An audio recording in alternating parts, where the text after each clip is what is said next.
આજની ધર્મકથા. પ્રણામ. મનુષ્ય ભવની દુર્લભતા. શાસ્ત્રકાર ભગવંતો પોકારીને દરેક શાસ્ત્રો અને દરેક ગ્રંથોની અંદર આ જ સમજાવવા પ્રયત્ન કરે છે. સંઘની પંચેન્દ્રિય મનુષ્યપણું અતિ દુર્લભ છે. અને આ દુર્લભ હોવાનું મુખ્ય કારણ એ છે કે આ એક જ ભાવ એવો છે જેમાં સ્વાધીન થઈ અને પોતાના સ્વભાવ તરફ વળી શકાય છે. ક્રિયાઓ, આરાધનાઓ એ કદાચ દેવલોકમાં અને તિર્યંશમાં પણ શક્ય છે સમ્યક દર્શનની હાજરીમાં. પણ જે સૌથી વધારે ડિફિકલ્ટ છે એ છે ચિંતન મનન દ્વારા તે વસ્તુઓનો સંસ્કાર પાડવો. સંસ્કાર મનુષ્ય ભવની અંદર જ હાઈએસ્ટ પડી શકે છે. સંઘની પંચેન્દ્રિય છે એટલે આ આખા ભવની હાઈપર સ્પેશિયાલિટી જો કહી શકાય તો એ આપણું સંઘનીપણું છે. અને એટલે આપણે ચિંતન મનન તરફ વળવું એ આ મનુષ્ય ભવની પ્રાઇમ આપણી પ્રેફરન્સ આપણી હોવી જોઈએ, રિક્વાયરમેન્ટ. આપણે બધા જે પણ ક્રિયાઓ કરતા હોઈએ, ધાર્મિક કે વ્યવહારિક, આ બધી ક્રિયાઓ કરતાં પહેલાં વિચારીને કરીએ છીએ કે નહીં એના દ્વારા નક્કી થાય કે આપણે સંઘની છીએ કે નહીં. ક્રિયાઓ કરવી એ કંઈ બહુ મહાન વસ્તુ નથી. તિર્યંશ પણ ધ્યાન ધરી શકે છે, તિર્યંશ પણ અણસણ લઈ શકે છે. આપણે જોઈએ છે મેઘરથ વગેરેના ભવો. મેઘરથ રાજાએ જે રીતે કર્યું, વર્ધમાન સ્વામી ભગવાને જે રીતે ચંડકૌશિકને પમાડ્યો, એ પછીથી ચંડકૌશિકની દશા, પાર્શ્વનાથ ભગવાનના જીવના પૂર્વભવોની અંદર હાથી વગેરેના ભવની અંદરની દશા, અનેક આવા દૃષ્ટાંતો, મેઘકુમારના પૂર્વભવની કથા, આ બધા દ્વારા આપણે એટલું સમજી શકીએ છીએ કે તિર્યંશ ગતિમાં પણ કંઈ ધર્મ નથી થતો એવું નથી. દેવલોકની અંદર પણ કંઈ ધર્મ નથી થતો એવું નથી. ચિંતન મનનની ધારા વડે સંસ્કારો પાડવા બહુ જ મુશ્કેલ છે. એ મુશ્કેલીને સમજાવવા માટે 10 અલગ અલગ દૃષ્ટાંતો શાસ્ત્રકાર પરમર્ષિઓએ આપણી માટે મૂક્યા. એ 10માનું બીજું દૃષ્ટાંત અત્યારે ચાલી રહ્યું છે ચાણક્યનું. ચાણક્યને ચંદ્રગુપ્ત મળ્યા. હવે એને એવું લાગ્યું કે હવે હું બધું જ હું પૂરું કરી લઈશ. એટલે એને ધડાધડ એને બધી કળાઓમાં કુશળ બનાવવાનું શરૂ કર્યું. થોડા ઘણા જે પૈસા હતા એના જોરે નાનકડું એવું સૈન્ય પણ ઊભું કરી લીધું. અને એક ઓવર કોન્ફિડન્સ ચાણક્યની અંદર આવી ગયો કે હવે તો બધું સરળ થઈ જશે. એક વસ્તુ મને મળતી થઈ ગઈ એટલે હવે બધું પરફેક્ટ થઈ જશે. આ આપણી પણ પરિસ્થિતિ આ હોય કે આપણા જીવનનું એક ડગલું સારું જાય એટલે આપણને એટલો બધો આત્મવિશ્વાસ આવી જાય કે આપણે એવું માનીને ચાલીએ કે હવે બધું પરફેક્ટ જ થવાનું છે. પણ ચાણક્ય માટે પણ આ વસ્તુ વધારે પડતી થઈ. એમણે નંદ ઉપર હુમલો કરાવડાવ્યો પણ ઊંધા માથે પટકાયા. માગધેશ નંદની વિશાળ સેના સામે આ સાવ ખાબોચિયા જેવી સેના ક્ષણવારમાં હારી ગઈ એમ કહીએ તો પણ ચાલે. અને પછી ભાગવું પડ્યું. ચંદ્રગુપ્ત ભાગે, ચાણક્ય એની સાથે ઘોડા ઉપર. બંને ભાગે છે ને પાછળ સૈનિકો નંદના મારી નાખવા માટે દોડી રહ્યા છે. જરાક રસ્તો ચૂકાવી અને બંને જણા એક નદી કિનારે આવ્યા અને ચંદ્રગુપ્તને ચાણક્યએ સુવડાવી દીધો કે તું પાણીની અંદર જઈને સૂઈ જા. પોતે તાત્કાલિક ધોરણે બાજુમાં પડેલો વેશ જે હતો એ લઈ અને ધોબી બની ગયા. તરત જ ઘોડેસવારો આવ્યા. એમાંને એક ઘોડેસવારે પૂછ્યું, એ ધોબી, અહીંયાથી આવી રીતે કોઈ 2 જણને જતા જોયા છે? અને ચાણક્યએ સ્માર્ટલી એવી રીતે જવાબ આપ્યો કે પેલા સૈનિકને વધુ ડાઉટ જાય. એટલે નીચે ઉતર્યો, ચાણક્યની બાજુમાં ગયો અને એના ગળા ઉપર તલવાર રાખી દીધી. ચાણક્યએ ખૂબ ડરતા કીધું કે હા, પેલો ચંદ્રગુપ્તને શોધો છો? જો આ પાણીમાં સૂતો છે. અને ખરેખર ચંદ્રગુપ્ત ત્યાં જ સૂતેલો. પણ એટલી હદ સુધી ચાણક્યએ ડરવાની એક્ટિંગ કરી કે પેલો સૈનિક જે છે એ માનવા લાગ્યો કે હવે મારી જીત થશે અને હું રાજાને આ ચંદ્રગુપ્ત આપી દઈશ એટલે મારું પ્રમોશન થઈ જશે. એ પણ ઓવર કોન્ફિડન્ટ થયો. અને ઓવર કોન્ફિડન્સની અંદર એણે પણ પાણીમાં મારા કપડાં બગડી ન જાય એ વિચારે એને કપડાં હાથથી ઊંચકવાના શરૂ કર્યા. પણ હવે કપડાં ઉંચકે કે તલવાર ઉંચકે? એટલે મૂર્ખ શિરોમણી તલવાર એણે ચાણક્યને આપીને કીધું કે આ તલવારનું ધ્યાન રાખજે ધોબી, હું અંદર જઈ ચાણક્યને પકડીને હમણાં આવું છું. ચાણક્ય આ જ ક્ષણ માટે આખું પ્લાનિંગ કરેલું. જે ક્ષણે એના હાથમાં તલવાર આવી, 1 સેકન્ડની અંદર, સેકન્ડના પણ ફ્રેક્શનની અંદર પેલાનું માથું ધડથી અલગ કરી નાખ્યું. ચાણક્યની કુટિલ નીતિઓ એક પછી એક આપણે જેટલી વાંચીએ એટલી આપણી માટે બંને ભાવો એકસાથે જન્માવે એવી છે. સંસાર કેવો છે, એક વસ્તુ પામવા માટે કેટલી હદ સુધી જીવે નીચે ઉતરવું પડે છે, સ્વભાવથી દૂર જવું પડે છે. આશય સારો હોય કે નબળો હોય એ પછીનો વિષય છે, પરંતુ જીવે કેટલા બંધ અલગ અલગ પ્રકારના કરવા પડે. ચાણક્યએ ચંદ્રગુપ્તને પૂછ્યું કે મેં જ્યારે એને એમ કીધું કે ચંદ્રગુપ્ત અંદર સૂતો છે ત્યારે તને મારા પર શંકા ન ગઈ? અને ચંદ્રગુપ્તએ કીધું કે એકવાર તમારા પ્રત્યે સમર્પિત થયો તે થયો, મને હવે વિકલ્પ પણ આવે તો એ ક્ષણે મારું મૃત્યુ થઈ જશે. ચંદ્રગુપ્ત જેવો ચાણક્ય પરનો વિશ્વાસ એનો 10મા ભાગનો પણ આ ભવના છેડા સુધીમાં આપણે પરમાત્મા ઉપર કેળવી દઈએ, આપણે આપણા ધારેલા ગુરુ ઉપર કેળવી દઈએ અને કદાચ એનાથી આગળ વધી હું આત્મા છું આ શ્રદ્ધા ઉપર પણ જો આપણે સમર્પિત થઈ જઈએ તો પણ કદાચ આ ભવની સાર્થકતા છે. ત્યાંથી આગળ વધ્યા. ચંદ્રગુપ્તની હારે હજી ભાગ્ય રાખે છે. આ દ્રષ્ટાંત આપણને જાણીતું છે કે પહેલાં એક માજીના ઘરે રોકાયા અને માજીએ રાત્રે ખીચડી એનો દીકરો ખાતો હતો અને ગરમા ગરમ ખીચડીમાં વચ્ચેને હાથ નાખ્યો અને હાથ પડી ગયો. એટલે માજીએ સલાહ આપી કે તું પણ પેલા ચાણક્ય જેવો ગાંડો અને મૂર્ખો છે, કોઈ દિવસ સેન્ટરની અંદર હુમલો ન કરાય, પેરીફેરલ જે વસ્તુઓ છે એ પહેલાં એને ધીરે ધીરે કરીને આગળ લેવાય, પછી વચલી ખીચડીમાં જવાય. ત્યાં સુધીમાં વચલી ખીચડી એ ઠંડી થઈ ગઈ હોય તો તારો હાથ દાજે નહીં. ચાણક્યને પણ આ જ્ઞાન લાદ્યું પેલા માજી પાસેથી કે મેં સીધો કેમ એની ઉપર હુમલો કર્યો, નંદ ઉપર. અને આ જ વિચારે આગળ વધતા હવે એને પ્લાનિંગ શરૂ કર્યો, દુશ્મનનો દુશ્મન એ આપણો મિત્ર. અને એ વિચારધારાથી સીધા તે લોકો ગયા પર્વત રાજા પાસે અને પર્વત રાજાને સાધ્યો. પર્વતે કેટલીક કસોટી લીધી, બધી કસોટીમાંથી ચાણક્ય પાર ઉતર્યા, કારણ કે ચાણક્ય હતા. દરેક વસ્તુ સામો કયો સ્ટેપ લેશે એ એને સામાના હિલચાલ વગર પણ ખબર પડી જતી, કારણ કે ચાણક્ય હતા. અને ચાણક્યએ પર્વતને એવી રીતે ઇમ્પ્રેસ કર્યો અને પછી એને ઓફર મૂકી કે જો તું મને સહાય આપે તો ચાણક્ય અને ચંદ્રગુપ્ત મળી અને તને મગધનું અડધું રાજ્ય અપાવશે. આ અડધા રાજ્યની લાઈમાં પર્વત રાજા એ ચાણક્ય ઉપર ભરોસો કરીને બેસા. એક એવા વ્યક્તિ ઉપર ભરોસો કર્યો કે જે વ્યક્તિ માટે પોતાના ધ્યેયથી વધુ કોઈ જ વસ્તુ મહત્ત્વ રાખતી નથી, કોઈ જ નહીં. ચાણક્ય માટે એવું કહેવાય છે કે જે ક્ષણે એને મગધના નંદની સામે યુદ્ધ પોકાર્યું પોતાની ચોટલી બાંધીને, એ ક્ષણ પછી એ પોતાની પત્નીને જોવા પણ નથી ગયા. એ એટલી હદ સુધી પોતાના ધ્યેયને સમર્પિત હતા. આ દેશની સંસ્કૃતિ, આ દેશની રાજ્ય પ્રણાલિકા અને મગધની દુષ્ટતા, આ બધાથી એટલા બધા પોતે ત્રસ્ત થયા, એટલા બધા વિરોધી થયા કે એ ધ્યેયને પૂર્ણ કરવા માટે એમણે પોતાના આખા પરિવારને, પોતાના આખા જીવનને દાવ પર લગાડી દીધું. ચંદ્રગુપ્તએ પૂછ્યું કે હવે આપણે કેવી રીતે કરશું? આ પર્વત ઉપર કંઈ ભરોસો ન રખાય, એને અડધું રાજ્ય આપી દેશું તો આટલું બધું કરીને, અને પર્વત તો નંદથી ગયો ગુજરો છે. અને ત્યારે ચાણક્યને એમ કહે છે કે તું હું જે તને કહું એટલું જ વિચાર, એના સિવાયનું વિચારવાનું કામ એ તારું નથી. જે કાર્ય તારું નથી એ કાર્યમાં તું નહીં પડ, જે કાર્ય મારું નથી એ કાર્યમાં હું નહીં પડું. અને ચંદ્રગુપ્ત પોતાની દરેક કળાઓને વધુને વધુ પાવરફુલ બનાવવા લાગ્યા. આ બાજુ પર્વત સાથે એમણે નંદ ઉપર હુમલો કર્યો. હુમલો કરતાં ખબર પડી કે હવે આ મગધ લાંબુ ટકશે નહીં, પણ પોતાની ધારણા કરતાં વધારે દિવસો સુધી આ નંદ એ પોતાના રાજ્યને બચાવી શક્યો. બધાને આશ્ચર્ય હતું. પર્વતને એમ થયું કે આટલા મહિનાથી ઘેરો ઘાલીને બેઠા છીએ, છતાં પણ આ લોકો કેમ હજી સુધી ત્રસ્ત નથી થયા. અને ત્યારે ચાણક્યને એવું લાગ્યું કે કંઈક ગેમ બીજી છે. અને એમણે તરત જ કીધું કે એક નૈમિતિકને લઈ આવો. એટલે એક નૈમિતિકને લઈ આવ્યા અને પૂછ્યું કે આવું કેવી રીતે થાય. એની પાસેથી એટલો જવાબ ન મળ્યો, પણ ચાણક્ય પોતે જ એની હારે વાત કરતાં કરતાં એને એવું લાગ્યું કે આનો જવાબ હું જ શોધી આવીશ.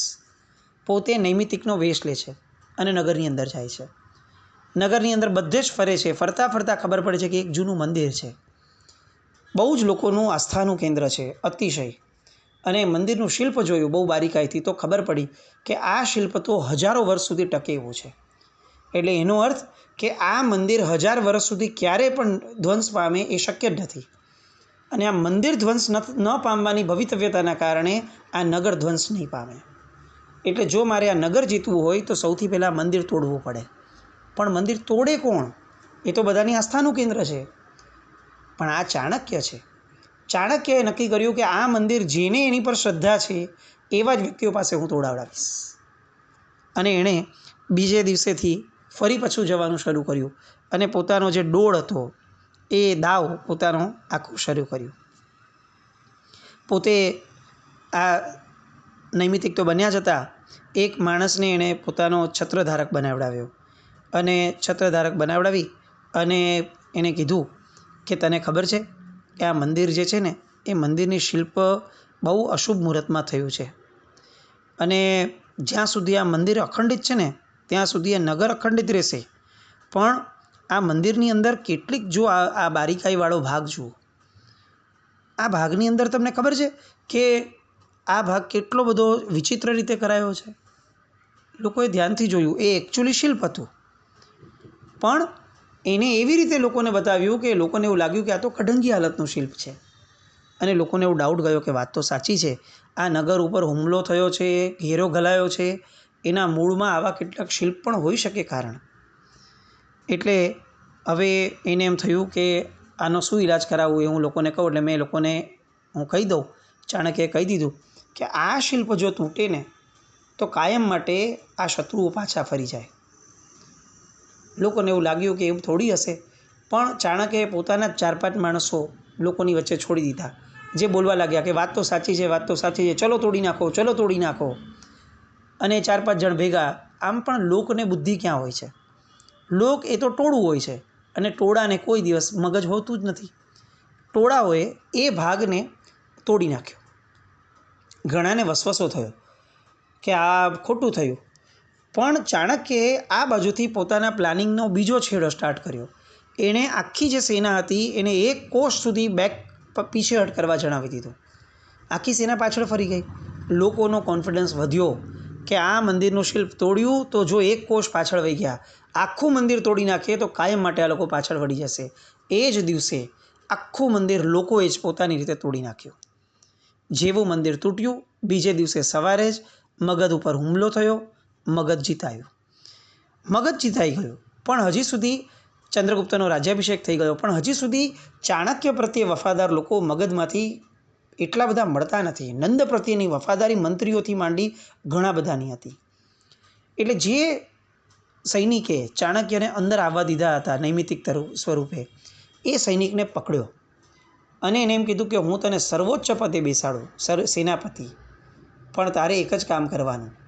તારે ક્રૂરતાથી જેટલા પણ તને લાગે કે આ મગધના નંદના વફાદાર છે એ બધાનું કાટલું કાઢી નાખવાનું, એ બધાને મારી નાખવાના. આ નિમિત્તિક આ જે સૈનિક છે એને પકડવાનું કારણ પણ એ હતું કે એ જ્યારે ચાણક્ય નગરમાં પ્રવેશ કરતા હતા ત્યારે એ સૈનિક પોતાના ઘરની દિવાલની અંદર કેટલાક કાણા પડી ગયેલા, એ કાણાની અંદર જોર જોરથી એ ચાકુ ઘુસાડીને અંદરથી કંઈક કરતો હતો. ચાણક્યને આશ્ચર્ય થયું હતું એટલે જોવા ગયા. જોયું તો અંદર કેટલાક માકડ હતા. ચાકુથી એક માકડને મારતો હતો ક્રૂરતાથી, અને એ લોહી જે નીકળતું એને જોઈને હસતો હતો. આ ભયંકર ક્રૂરતાથી ચાણક્ય સ્તબ્ધ થઈ ગયા, પણ એને પૂછ્યું કે તું આ કેમ આવું કરે છે? તો ત્યારે સૈનિકે કીધેલું કે એક માકડ મારા દીકરાને ગઈકાલે કરડી ગયું હતું અને મારા દીકરાનું લોહી ચૂસી ગયું હતું. હવે હું આખી માકડની જાત સાફ કરી નાખીશ. ચાણક્ય પૂછે છે કે પણ એક માકડે કર્યું તો એક માકડને મારવું જોઈએ તારે, કદાચ તને ગુસ્સો આવે તો, પણ તું આખી જાતને કેમ સાફ કરે છે? અને ત્યારે તુંડ મિજાજી સૈનિકે એવું કીધું હતું કે આ મારી પ્રકૃતિ છે. મને એકવાર જો એક માકડ પણ, એક શત્રુ પણ મળી જાય તો હું આખી શત્રુની જાત ખતમ કરી નાખું. આ સ્ટેટમેન્ટ ચાણક્યને યાદ આવ્યું, એને સેનાપતિ બનાવ્યો અને ઇતિહાસ સાક્ષી પૂરે છે હજારો લોકોનો એકસાથે નરસંહાર થયો. બહુ ક્રૂરતાપૂર્વક થયો. બધાને બોલાવી સમૂહ ભોજન થયું. એ સમૂહ ભોજનની અંદર બધાને ઝેર અપાયું અને બધાને એકસાથે મારી નાખાયા. આ પછીથી હવે ચાણક્યને પૈસા જોતા હતા.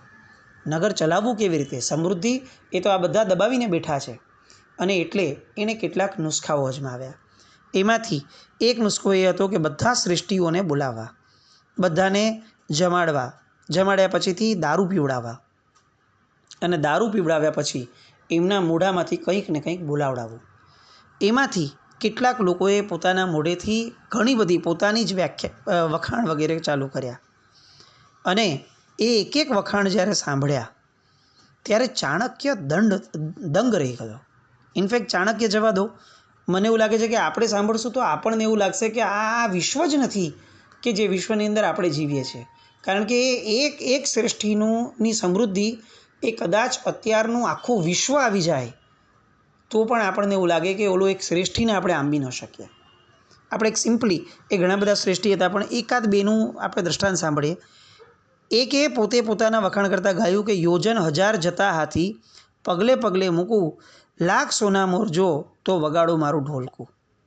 એટલે શું? તો કે 1 યોજન સુધી, 1000 યોજન સુધી હાથી જેટલા પગ મૂકે, 1000 યોજન, 1 યોજન એટલે 12 કિલોમીટર અપ્રોક્સિમેટલી, એટલે કે 12000 કિલોમીટર સુધી હાથીને ચલાવવાનો.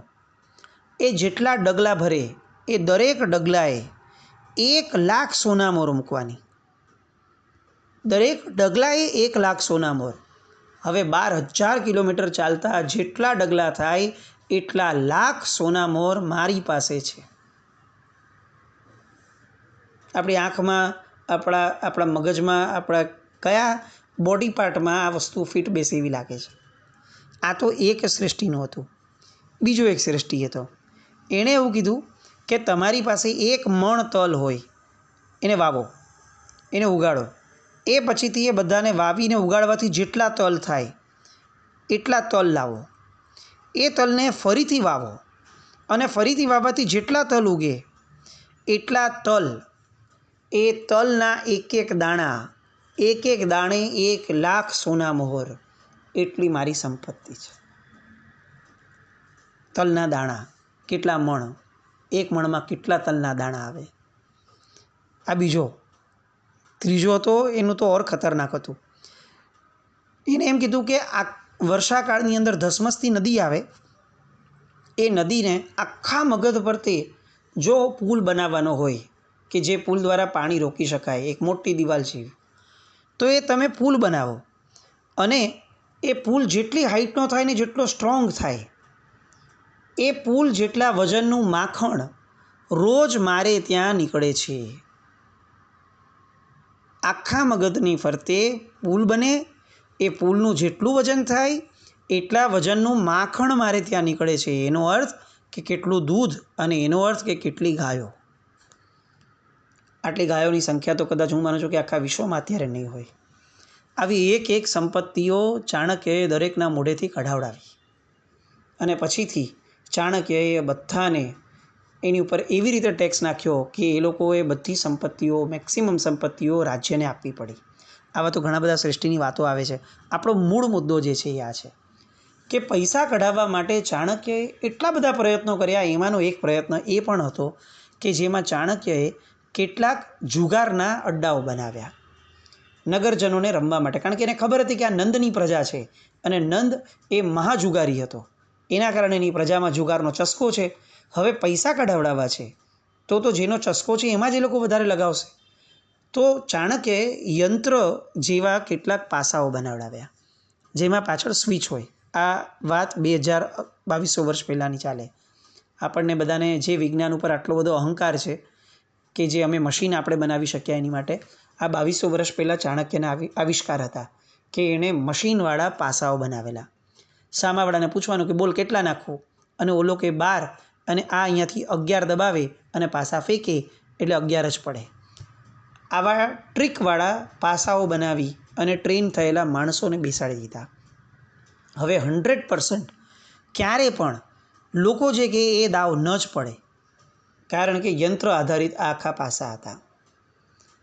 શાસ્ત્રકાર પરમશીઓ કહે છે કે આ દૈવત્વવાળા પાસાઓ, આ યંત્રવાળા પાસાઓ એ હજી એકવાર કદાચ ચૂકી જાય, પણ મનુષ્ય ભાવ એકવાર વીતી ગયા પછીથી માણસને ક્યારેય મળી શકતો નથી.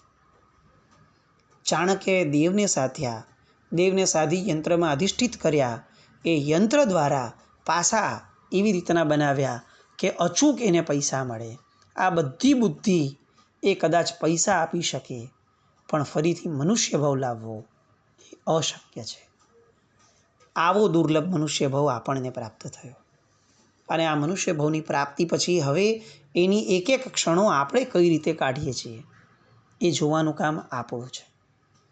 ચાણક્યના જીવનની તો અઢળક વાતો છે, પણ આ બધી બુદ્ધિ પ્રધાન વાતો એ ક્યાંક ને ક્યાંક આપણી બુદ્ધિને પોષણ આપશે. બુદ્ધિથી મોક્ષ નથી થતો. બુદ્ધિ એ ફક્ત સંસારવર્ધક છે. મોક્ષ એ અધ્યાત્મથી મળે. આ મનુષ્ય ભાવની અંદર એવું અધ્યાત્મ આપણને સૌને લાથે. આત્મા જ દરેક જગ્યાએ આગળ પડતો થાય. એ જે અધ્યાત્મની વ્યાખ્યા છે એ વ્યાખ્યા આપણે સૌને સ્પર્શે. આપણે સૌ એ માર્ગે ચાલીએ અને 10 દ્રષ્ટાંતે દુર્લભ એવા મનુષ્ય ભાવને આપણે સૌ કંઈક અંશે પણ સાર્થક કરવા માટે તત્પર બનીએ, સક્ષમ બનીએ અને એની અંદર આપણે ઝુકાવી દઈએ એવી શુભ મંગલ કામના સાથે આવતીકાલે ત્રીજું અને ચોથું દ્રષ્ટાંત, કે જે દ્રષ્ટાંત આપણને મજબૂર કરી દેશે એવું સમજવા માટે કે અશક્ય છે મનુષ્ય ભાવ મળવો, એવા 2 દ્રષ્ટાંતો આવતીકાલે જોઈએ. જીનાજ્ઞા વિરુદ્ધ કંઈ પણ બોલાય તો મિચ્છામિ દુક્કડમ. જૈનમ જયતિ શાસનમ.